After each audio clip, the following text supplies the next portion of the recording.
Jorge Messias, ministro do Supremo Tribunal Federal. Nós estamos gravando este episódio numa sexta-feira, 17 de outubro, de manhã, e só se fala disso.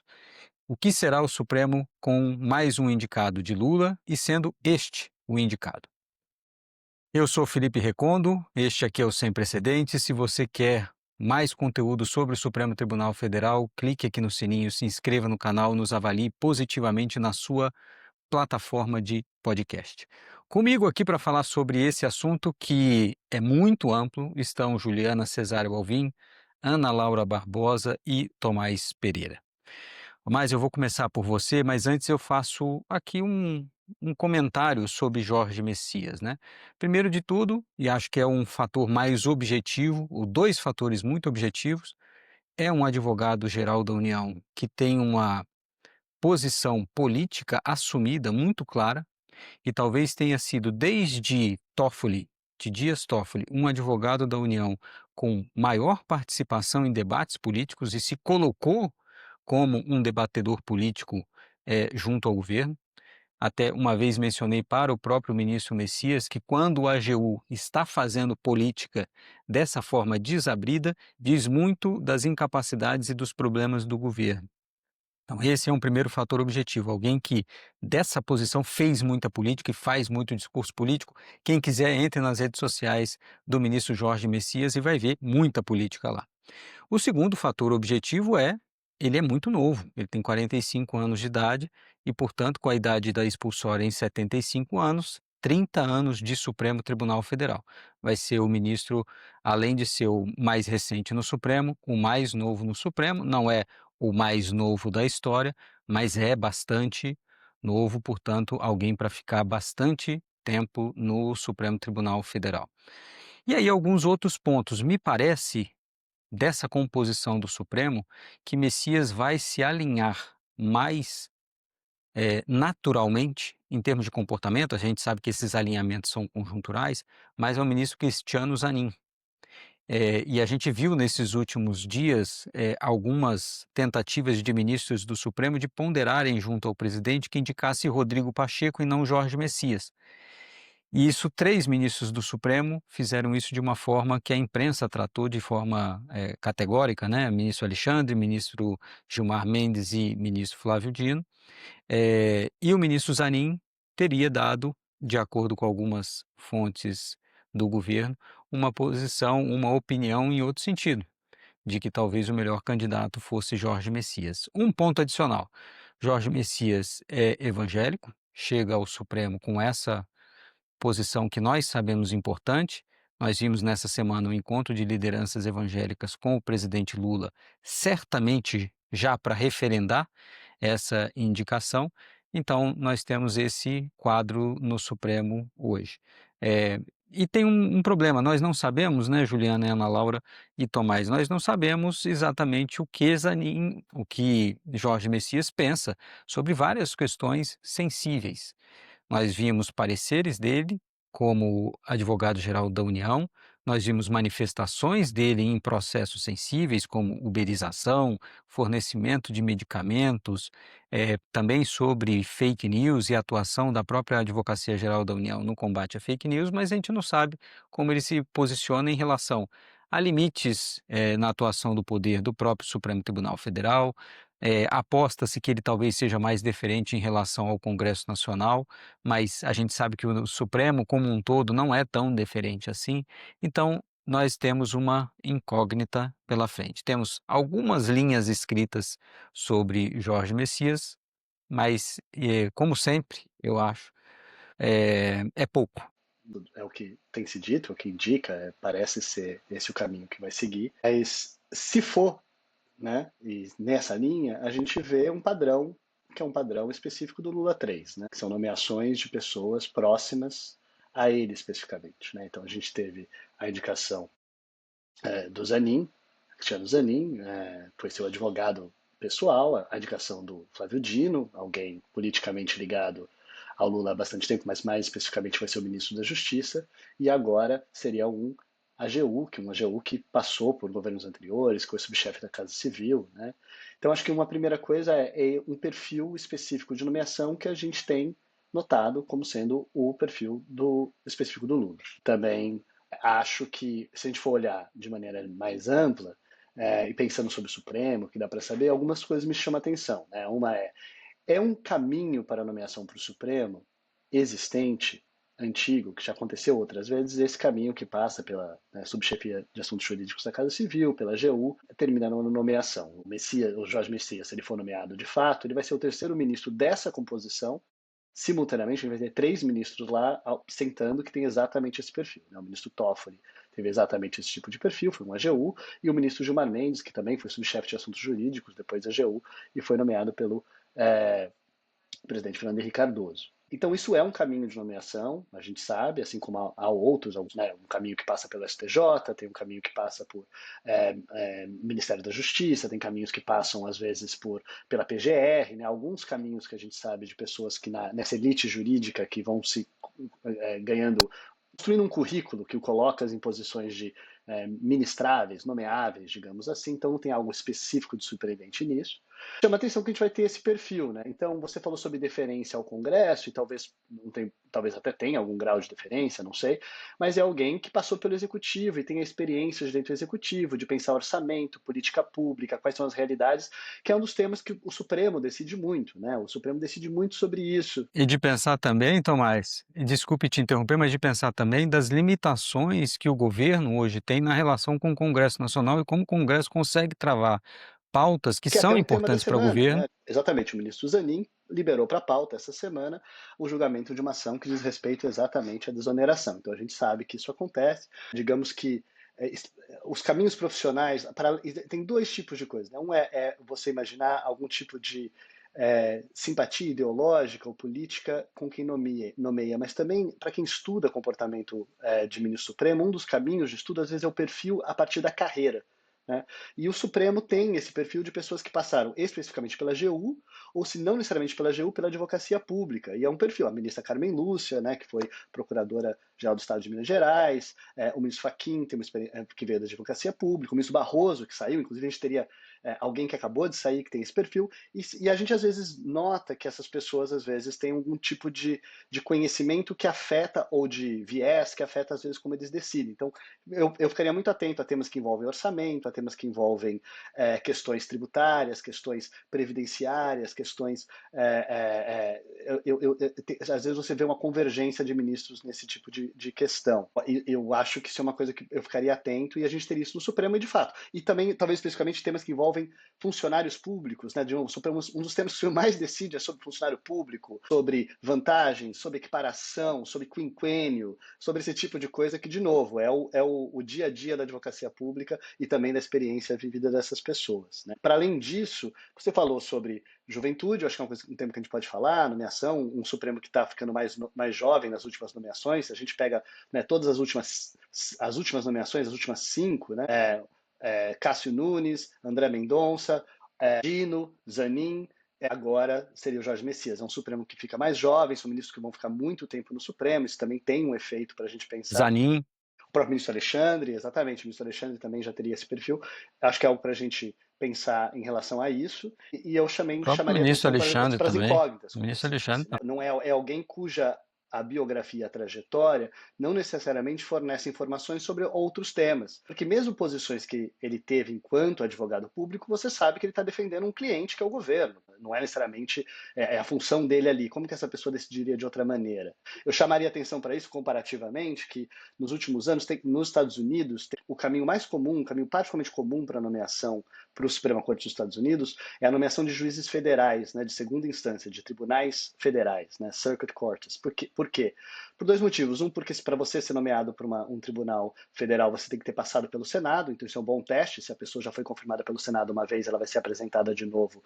Isso é uma questão estratégica de falar, poxa, essa pessoa já foi aprovada uma vez, agora vocês vão rejeitar ele, é um teste de aprovabilidade, digamos assim. Mas tem uma questão de histórico. Né? Juízes não decidem necessariamente sobre o que eles decidem. Se você fica 10 anos num tribunal decidindo causas, você vai ter que se posicionar sobre temas sobre os quais talvez você não tenha que se decidir com algum grau de dependência. Então isso cria um histórico. Né? A pessoa já decidiu desse jeito, a pessoa já votou desse jeito. Pessoas que não vêm desse tipo de perfil você não tem esse tipo de histórico, né? Porque assim, mesmo na advocacia você pode escolher seus clientes, ou você pode sempre dizer que a posição é do cliente. Na academia você às vezes pode escolher sobre o que você escreve e não escreve, decidir estrategicamente não se pronunciar, não escrever sobre certos temas que poderiam ser problemáticos para você no futuro. Então eu chamaria atenção para, de novo, é alguém que tem pela sua juventude, mas também pelo seu currículo. Talvez mesmo que ele tivesse mais 10 anos, mais 15 anos, talvez nós tivéssemos exatamente as mesmas incógnitas pelo tipo de perfil, pelo tipo de carreira.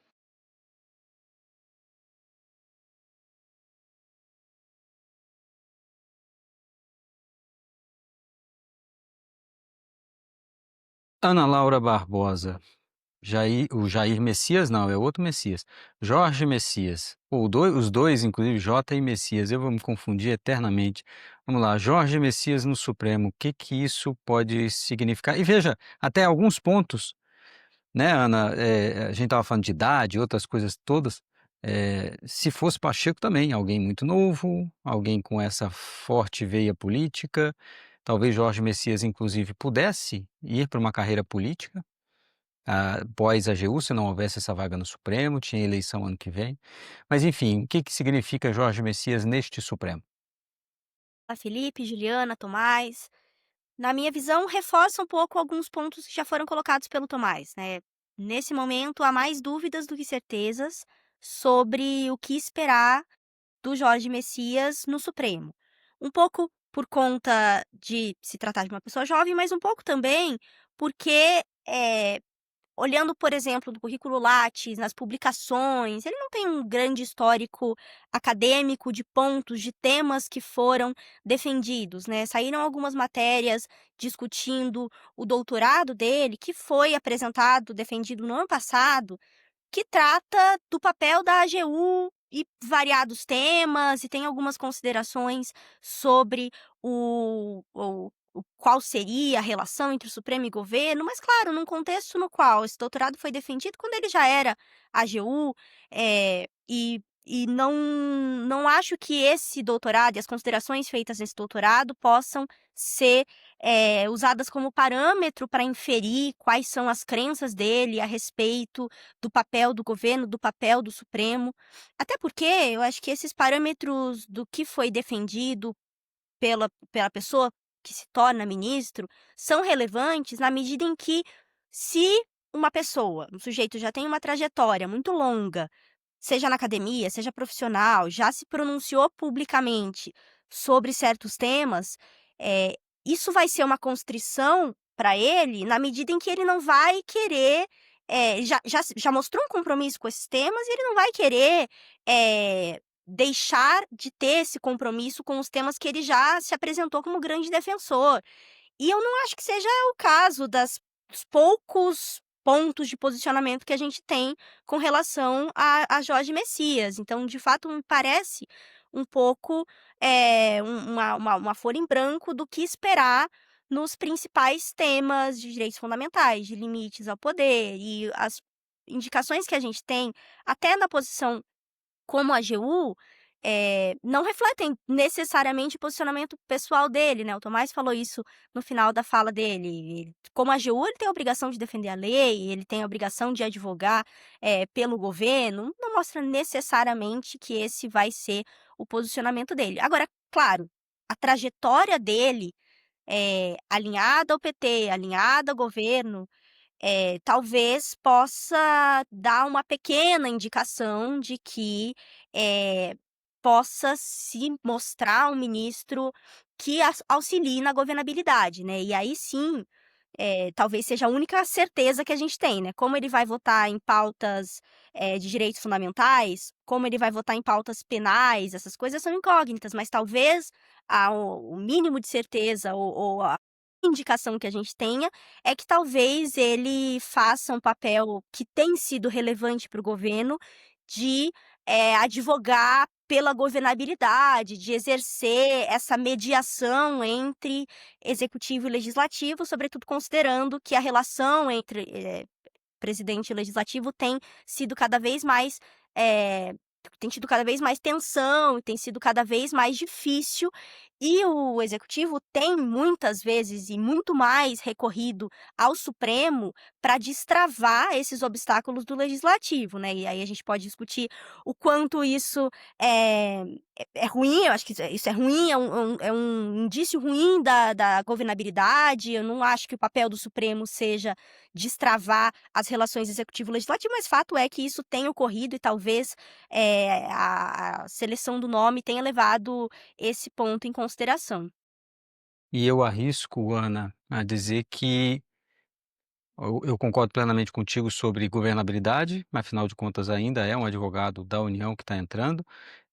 Mesmo que o Tomás inclusive mencionou no princípio, né, que tivemos Gilmar e Toffoli fazendo o mesmo caminho, com alguma diferença, porque não passou pela Casa Civil, André Mendonça também veio da AGU e Ministério da Justiça, então e mesmo assim vota em algumas questões contra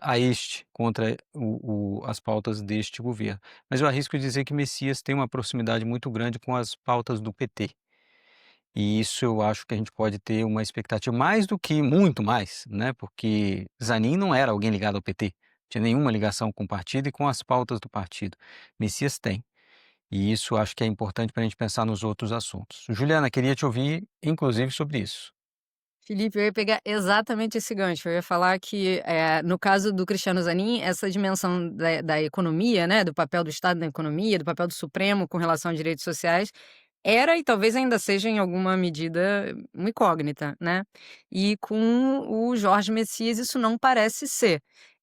Acho que a gente sabe, né, a visão dele que se alinha com a visão do PT, e aí nesse sentido, o Tomás comparou, né, a indicação com a indicação do ministro Zanin, mas eu acho que eu compararia mais com a indicação do ministro Flávio Dino, né, seja por essa visão social do direito, seja pelo elemento religioso. Bem ou mal, são 2 ministros que manifestam publicamente a sua religião, o que, em alguns temas gera preocupação, né, em temas de direitos fundamentais relacionados a, por exemplo, aborto e coisas, do tipo. Embora a gente não tenha, né, esse posicionamento colocado ainda. Mas diferentemente do ministro Flávio Dino, né, apesar da proximidade com a política do Jorge Messias, o Flávio Dino, tem uma trajetória eleitoral, né, e por isso também uma figura muito mais pública, muito mais vocal, muito mais conhecida. Nesse sentido, sim, acho que o Jorge Messias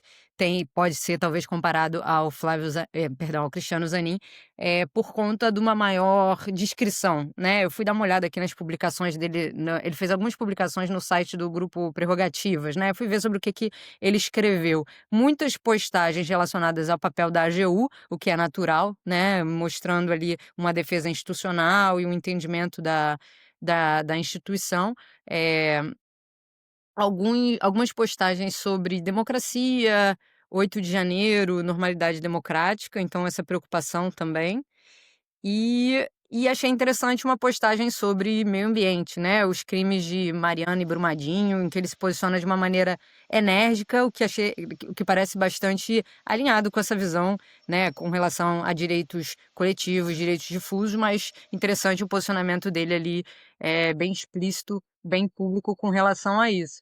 Agora, o Tomás falou, né, o Supremo mais jovem, né, que está ficando mais jovem, e eu fiquei pensando aqui que será também o Supremo mais antigo, né, em algum momento. Se todos são jovens agora, em algum momento não serão mais e serão antigos no tribunal, e o que isso vai significar também, esse distanciamento com a vida fora do tribunal, né, tanto tempo passado dentro do tribunal, e que maneira isso vai, essa endoginia, vamos pensar assim, ela vai forjar o tribunal e a sua compreensão do seu papel e também da sua compreensão do seu papel em relação aos outros poderes.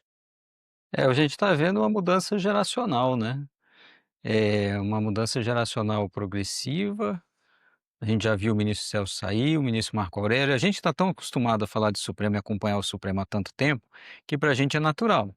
Mas a gente também se acostumou há muito tempo a olhar aquele tribunal, né? E agora a gente está vendo uma mudança completa. Daqui a pouco, daqui a 4 anos, né, 5 anos, vai ser o ministro Gilmar que vai sair. Vai acabar aquela, como se falava no passado, né, a velha guarda do Supremo, ela já está se extinguindo. E a gente está vendo uma mudança absoluta geracional do Supremo. Agora, Ana Laura, a gente estava, antes de começar a gravar, a gente estava comentando sobre isso, né? Vai ser o quinto ministro desta composição indicado por Lula, sendo 3 neste mandato, 2 nos seus primeiros mandatos. O que isso significa? Porque para muita gente pode parecer o seguinte: o Lula indicou 5, portanto tem maioria garantida. Eh, Como é que a gente descreve isso para as pessoas? Como é que a gente explica isso? É difícil estimar qual vai ser o impacto de ter 5 ministros indicados pelo Lula no tribunal, porque, primeiro, o Supremo decide coisas, temas diferentes em arenas distintas. Então, se a gente for pensar, por exemplo, nas questões penais, elas estão decididas nas turmas, e esses ministros estão, fragmentados em 2 turmas, né. Eh, e por outro lado, são ministros que foram todos indicados por Lula, mas em contextos muito diferentes. E alguns desses ministros já têm uma trajetória própria no Supremo e não necessariamente mais conectados com Lula. Então, eu diria que é difícil estimar exatamente qual é o impacto, porque o perfil desses indivíduos é muito distinto, porque a posição ideológica deles pode ser diferente, e o máximo que dá para estimar de fato é a conexão dessas pessoas com, a pauta da governabilidade, ainda assim mais nos nomeados mais recentes, né, que já foram falados aqui, Flávio Dino, Zanin, qual que vai ser, o impacto dessa possível união, mas ainda assim, se a gente for pensar nos nomeados mais recentes, a gente teria, Messias, Dino e Zanin, são apenas 3 ministros que estariam em turmas diferentes nos julgamentos penais, enfim. Não acho que dá para estimar que, por ter uma quantidade de ministros tão grande assim no tribunal, o Lula teria, uma chance maior de ter suas pautas avançadas na corte. Eu não acho que seja o É, caso acho que necessariamente. acho que em governabilidade, acho que a gente não tem muita dúvida, você já mencionou isso, né, Ana, mas, também imaginar que o governo tenha posição sobre tudo, a gente sabe que não tem. Uma questão que eu jogo aqui para Juliana, inclusive, até porque atua nesse caso, no caso, por exemplo, de descriminalização do aborto, o governo não tem uma pauta, o governo não se manifesta sobre isso. E aí a gente não realmente não sabe se os indicados pelo governo formariam maioria, a gente sabe que não. A gente sabe que, por exemplo, também em direitos do trabalho de trabalhadores, existem posições divergentes. Queria te ouvir sobre isso, Juliana, sobre essa dificuldade de nós mapearmos isso, ou mesmo de a gente olhar, tem mais um ministro indicado pelo Lula, o que que isso significa numa pauta de direitos fundamentais? Tudo ou nada? Acho que essa é uma questão excelente, né, porque, é o que a gente estava falando antes também, né, Lula 3, as indicações têm uma diferença de perfil, então dizer: "Bom, vão ter tantos ministros do Lula agora", o que que isso significa, né, o que que isso significa, porque as indicações, do Lula e do PT em outros momentos significaram coisas diferentes, né, tentativa até de mostrar a independência do próprio PT, o que não é o caso agora, ou formação de aliança, né, que também, bom, não é tanto o caso agora, pelo menos com essa indicação, a priorização do Jorge Messias em relação, por exemplo, ao Rodrigo Pacheco.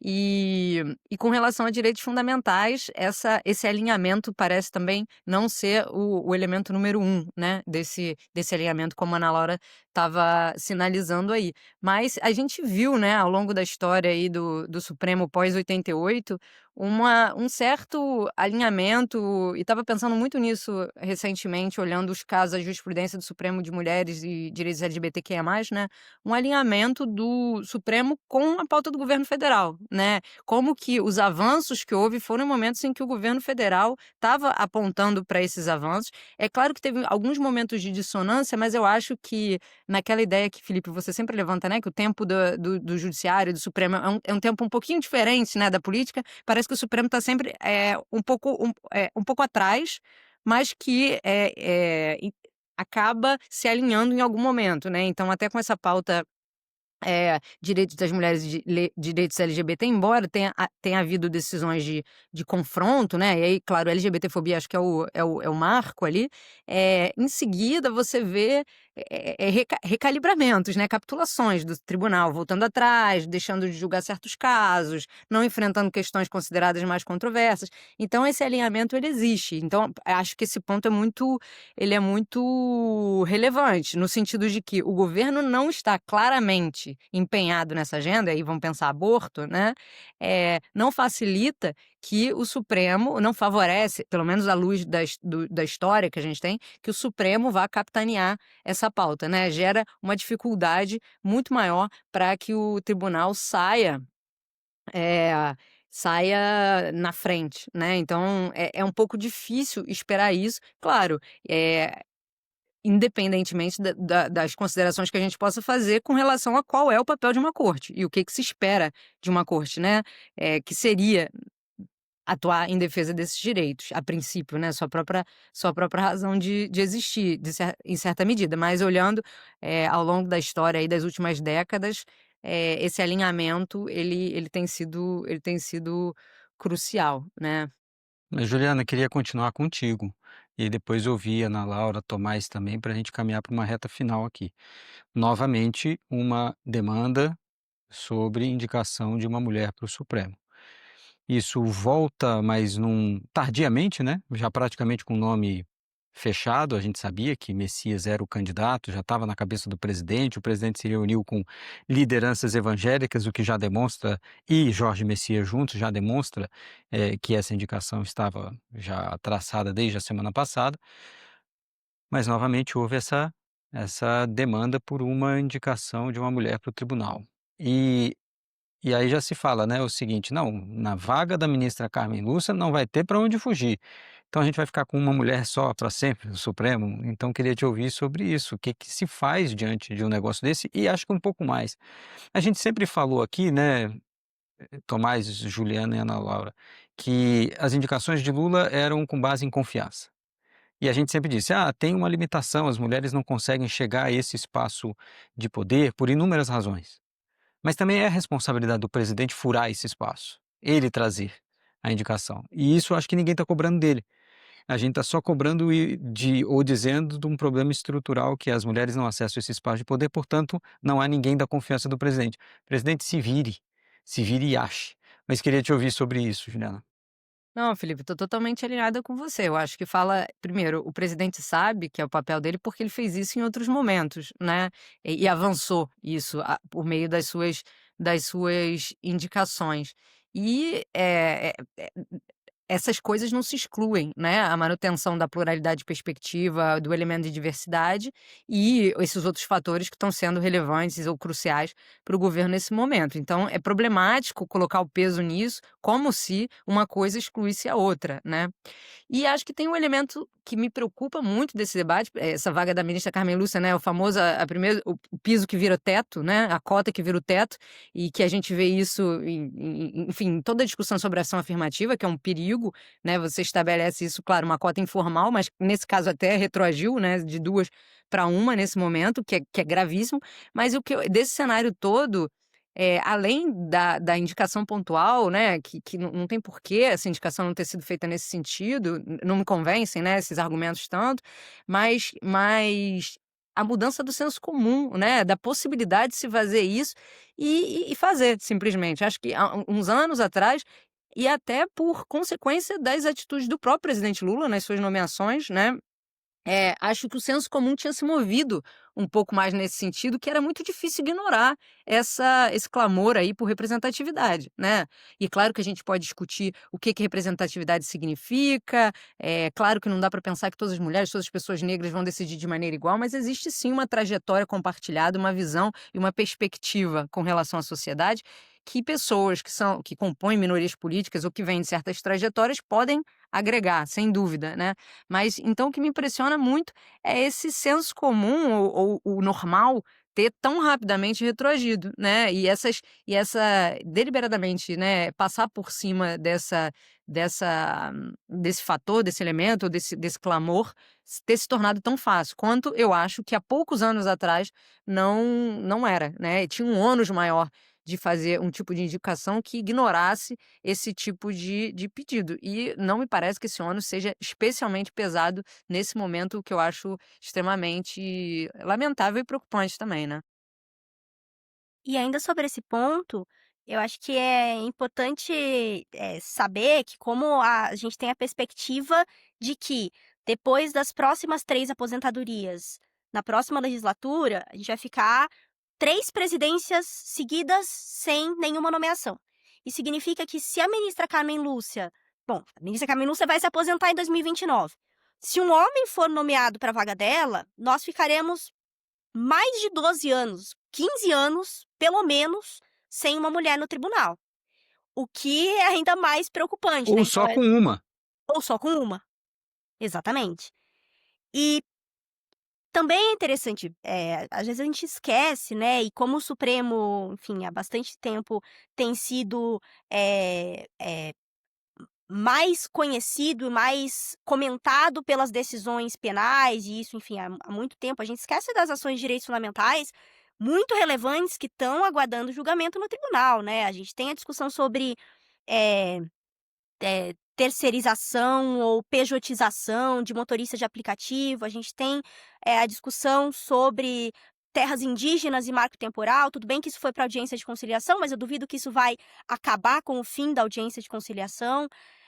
A gente tem Licença muitas paternidade, Ana, que vai voltar, licença né? paternidade, exatamente.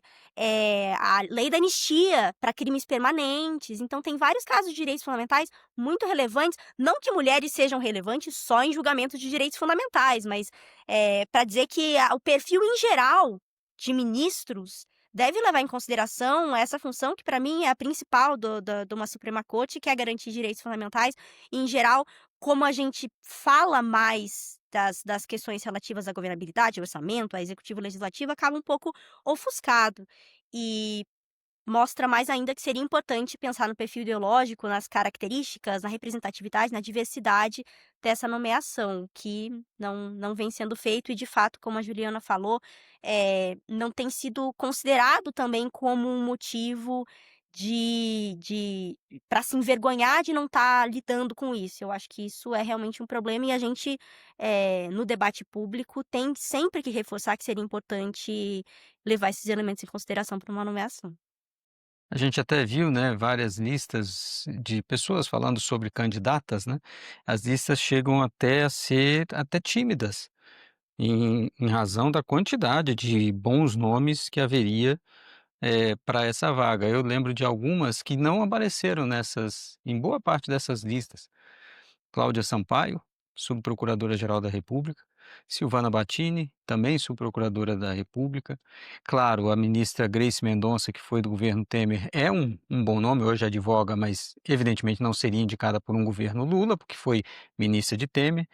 Inês Coimbra, procuradora em São Paulo. Então, a quantidade de nomes é suficiente, ou muito mais do que suficiente, para mitigar qualquer coisa que se falasse o seguinte: não, nomes não tem. Até porque a gente sabe que o critério, às vezes, para indicar um homem não é o mesmo, né?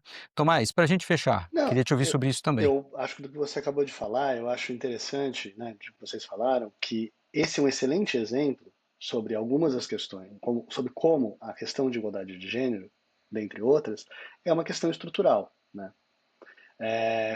Quando a gente fala essas listas de nomes, né, a gente começa com nomes assim, pessoas que têm currículo em abstrato para serem nomeáveis. A lista é grande. Tem inúmeras mulheres pelo Brasil com currículo, com reputação, com postura, que certamente agregariam muito a um tribunal como o Supremo, né? Mas daí a gente começa a falar assim, não, mas vamos ser realistas, né? Vamos pensar pessoas que seriam nomeáveis, né? Então, o que A que gente ficou vamos fazer o spoiler, ô Tomás, os bastidores. A gente ficou discutindo isso aqui no nosso WhatsApp e eu fiquei discutindo com você exatamente isso. Foi para ser realista, a gente não tem que ser nesse caso, né? Assim, os nomes existem, o presidente indica se ele não, quiser, ele né? indica se ele E a gente quiser. ficou exatamente falando sobre isso, Ele né? indica se ele quiser, mas tipo assim, um governo PT, a gente imagina que alguém que tem algum grau de vínculo muito forte com a direita, provavelmente não vai ser nomeada, alguma pessoa que tenha tido uma atuação, é, um tipo de atuação, um tipo de discurso durante toda a questão da Lava Jato, a gente sabe que esse nome provavelmente não vai ser nomeado, não tem essa filiação. A gente sabe que uma pessoa que talvez que não tem alguma proximidade com o presidente Lula ou com o governo não seria nomeado. E daí começa a diminuir os números, e é por isso que eu estou falando de estrutural. Né? Então, assim, se você vai olhar, a gente começou falando sobre como a AGUs é um caminho comum para nomeação. Daí você olha para a histórica da Advocacia Geral da União e nós tivemos 15 AGUs desde que existe a AGU, e teve uma mulher, que, como você mesmo disse, a Grace Mendonça, que foi nomeada num governo Temer, e não seria nomeável nesse sentido num governo Lula. Você tem um histórico da PGR, mesma coisa. Eu vou olhar só desde 88 para cá. A gente teve 10 PGRs diferentes. A gente só teve uma PGR, sem contar as interinas, né, que foi a Raquel Dodge. E daí, se a gente acrescentar interinas, tem mais duas. Né? Débora Duprá, que certamente seria um nome que já foi mencionado diversas vezes em listas anteriores, que seria um excelente nome em termos de biografia, em termos de currículo, que poderia certamente agregaria muito ao Supremo, mas que as pessoas nem cogitam. Né? Então isso também diminui. Quando a gente fala sobre o Messias, o Jorge Messias, o que chama atenção não é só o fato de não ter um nome de mulheres equivalentes aparentemente nesse governo, mas também como, de alguma maneira, esse advogado, essa pessoa que tem 44, 45 anos, foi permitida a ela uma carreira na qual foi consultor de ministério, foi subchefe de assuntos jurídicos, chegou à AGU e por isso está hoje numa posição de ser nominável. Minha pergunta é, cadê as mulheres?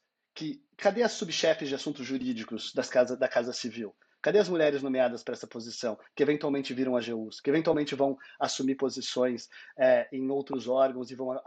Então, isso chama muita atenção para mim, para essa ausência de nomes, quanto ela é estrutural. Ela está nessa. A gente tem que se perguntar por que não há mulheres juristas com uma reputação. Note que não precisa nem ser um currículo extraordinário que a gente está falando, porque não é que o currículo do Jorge Messias seja um currículo extraordinário nacionalmente. Alguém com um currículo equivalente que esteja na proximidade de um presidente da República, que esteja na proximidade do poder o suficiente para ter um currículo específico no governo ou a confiança específica dessas pessoas. Então, eu acho que isso é um excelente exemplo para mostrar como o problema é estrutural. Não significa que não dá para fazer nada. Diante dos problemas estruturais, como eu disse, seria uma responsabilidade do presidente da República ir atrás, né, que existem nomes de pessoas que não tenham nomes tão óbvios, que estejam tão próximos a eles. Mas eu acho que isso também deveria gerar um questionamento existencial de por que não há mulheres próximas? Se a questão ela não vai ter uma nomeação de uma mulher, porque não teria uma mulher próxima ao presidente, nesse momento, então isso é uma pergunta muito importante para o governo. Por que essas mulheres não estão aí? Né? E eu acho que isso é um bom exemplo para a gente pensar sobre esse problema hoje. Juliana, para a gente encerrar. Não, isso porque a gente está falando de gênero aqui, porque foi a questão que mais se veiculou nesses últimos dias, mas acho que a questão de raça não está sendo veiculada também. Claro, algumas pessoas falaram mulheres negras e tal, mas essa discussão nem está também colocada como já esteve, né? E a cota, né, que anda para trás, a gente viu isso também com relação a isso. Então, isso não está sendo discutido. Eu não sei como é que o Jorge Messias se identifica racialmente, mas o fato dessa discussão não estar colocada, né, é também um sintoma desse momento que a gente está vivendo, em que esses fatores eles estão sendo muito facilmente desconsiderados. E já adianto, se olharmos para o futuro, os nomes que vão aparecer também não estão com essa pegada, com esses fatores. Tirando na vaga da ministra Carmen Lúcia, eu vejo os nomes que aparecem aqui por Brasília e são muito parecidos do que a gente está vendo. Queria agradecer a Juliana, Ana Laura, Tomás, obrigado, voltamos semana que vem. E aí, se Jorge Messias for mesmo confirmado nas próximas horas ou próximos dias, ou não, mas acho difícil, a gente volta para falar sobre sabatina, o que se espera do seu desempenho no Senado. Gente, obrigado e até lá.